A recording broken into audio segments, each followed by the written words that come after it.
Saudara, sungguh keji aksi kejahatan yang dilakukan dua orang residivis di sebuah rumah yang berlokasi di Jalan Mirah Delima, nomor 14 Kemayoran, Jakarta Pusat. Keduanya, saudara, menjalankan praktik aborsi ilegal selama 1,5 bulan. Pernah berada di balik jeruji penjara, rupanya tidak membuat kedua pelaku ini kapok. Bahkan justru berani membuka layanan aborsi ilegal setelah dulunya hanya jadi asisten dalam kasus serupa. Ya, setelah kejahatannya ini terungkap, polisi kemudian membongkar septic tank yang ditengarai sebagai tempat pembuangan janin hasil aborsi ilegal di Kemayoran, Jakarta Pusat dan menemukan saluran buangan yang langsung mengalir ke selokan. Hingga akhirnya proses penelusuran selama kurang lebih 6 jam itu membuahkan hasil. Polisi, saudara, menemukan sebuah jaringan yang diduga merupakan bagian dari janin yang diaborsi.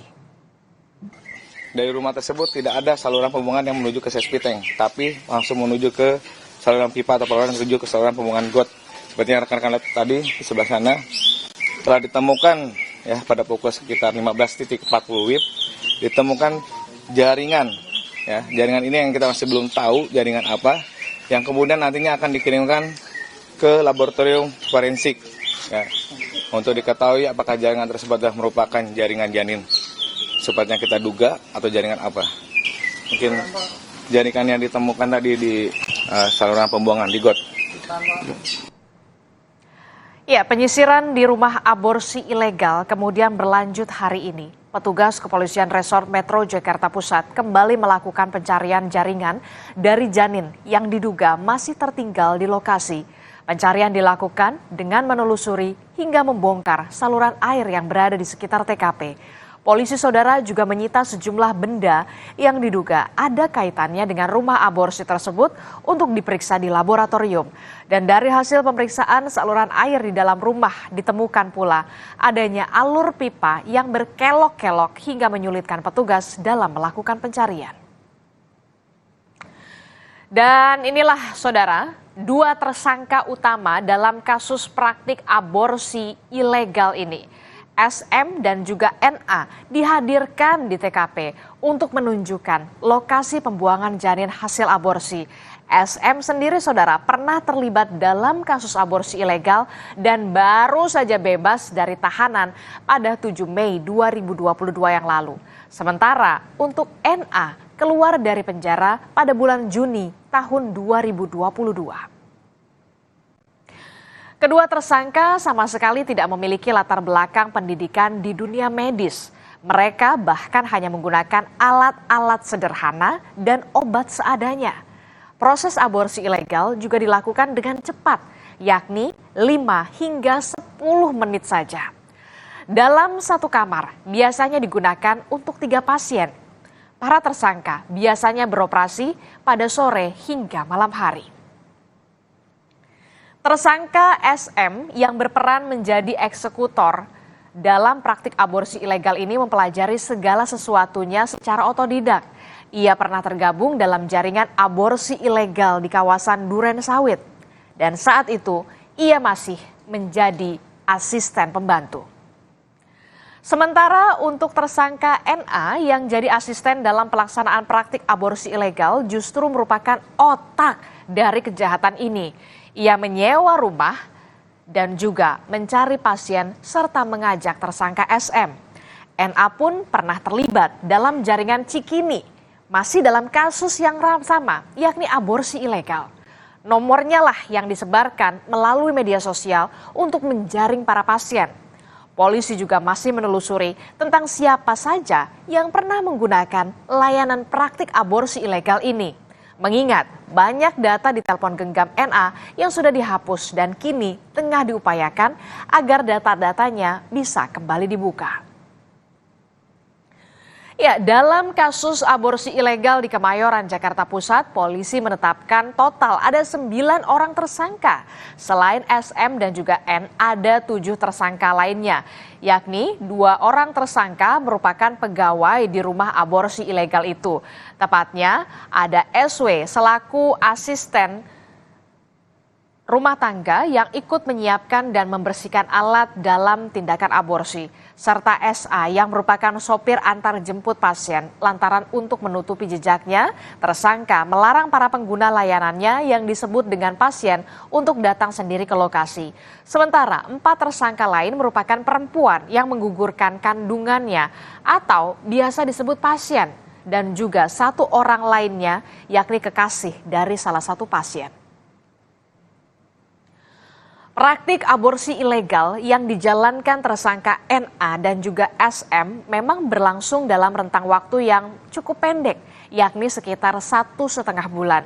Namun pelaku diketahui telah melakukan aborsi ilegal kepada lebih dari 50 orang perempuan dengan tarif mulai dari 2,5 juta rupiah hingga 8 juta rupiah. Tindakan yang mereka lakukan di rumah sewaan tentu saja mengejutkan sang pemilik rumah yang sempat curiga karena tersangka ini hanya menyewa rumah selama 6 bulan. Kita lihat saudara bagaimana detik-detik penggerebekan di rumah aborsi ilegal di kawasan Sumur Batu, Kemayoran, Jakarta Pusat yang terjadi sepekan yang lalu. Dugaan bahwa rumah ini dijadikan tempat praktik aborsi ilegal menguat setelah polisi menemukan alat-alat yang saat itu diduga dipakai untuk menjalankan praktik keji tersebut. Dalam penggerebekan, polisi juga menangkap sejumlah orang yang diduga sebagai pelaku dan juga pasien. Nggak ada rasa curiga karena kan dia pertama kali kan datang ke sini kan mau ngontrak rumah, dan dengan dalih alasan rumahnya kan di sana lagi renovasi, makanya dia cuma ngambil 6 bulan. Nah setelah itu ya sudah nggak diperpanjang lagi karena rumahnya udah jadi seperti itu. Ya. Sempat kaget juga nggak Pak? Ya pastilah, rumah saya jadi neraka, gitu ya. Saya apapun bentuknya ibaratnya surga saya, ya. Siapa yang setuju? Nggak ada yang setuju.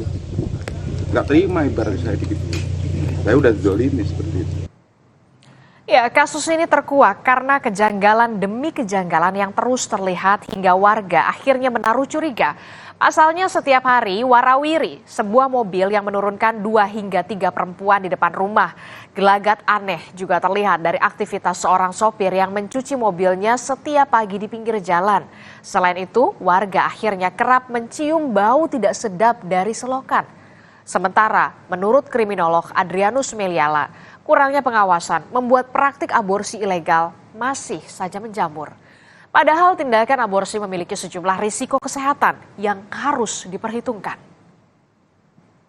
Terdapat satu kekosongan ya dari segi pengawasan ya, kekosongan oleh kepolisian, kekosongan oleh masyarakat, kekosongan oleh ID, demikian juga oleh Persatuan Bidan ya, dalam rangka mengawasi praktek-praktek seperti ini. Memang benar bahwa Indonesia ini luas sekali, ya Jakarta luas sekali gitu ya, sehingga susah bagi kita untuk mengawasi gerak-gerik orang per orang. Nah disitulah poinnya. Nah ruang kosong ini yang tidak terjaga ini kemudian dimanfaatkan oleh orang yang pertama sudah tahu jaringannya, yang kedua butuh duit ya, uang gede nih ya, sehingga kemudian walaupun dia sudah kena hukuman, tapi lalu kemudian melakukannya kembali. Paling sering yang mungkin muncul adalah pertama adalah perdarahan, yang kedua adalah bisa perforasi, yang ketiga bisa infeksi, atau mungkin ada beberapa kondisi-kondisi shock yang lainnya yang dimungkinkan karena pemberian obat-obatan dan seterusnya. Paling sering perdarahan, paling fatal jelas kematian. Kalau pertanyaannya apakah aborsi diperbolehkan? Aborsi atau abortus provocatus criminalis jelas tidak diperbolehkan. Ya, praktik aborsi ilegal tersebar di berbagai wilayah dengan kedoknya masing-masing. Namun hal itu pun tak lepas dari adanya para pasien, saudara, yang kemudian mau menjalani proses tersebut. Hendaknya perlu selalu diingat bahwa bukan hanya janin yang tidak berdosa yang akan jadi korban. Namun juga siapapun yang melakukannya bisa jadi terancam nyawanya. Informasi lainnya juga akan hadir di berita utama. Setelah lama buron, akhirnya si kembar pelaku penipuan iPhone Rihanna Rihani berhasil ditangkap polisi. Informasinya hadir seusai jeda.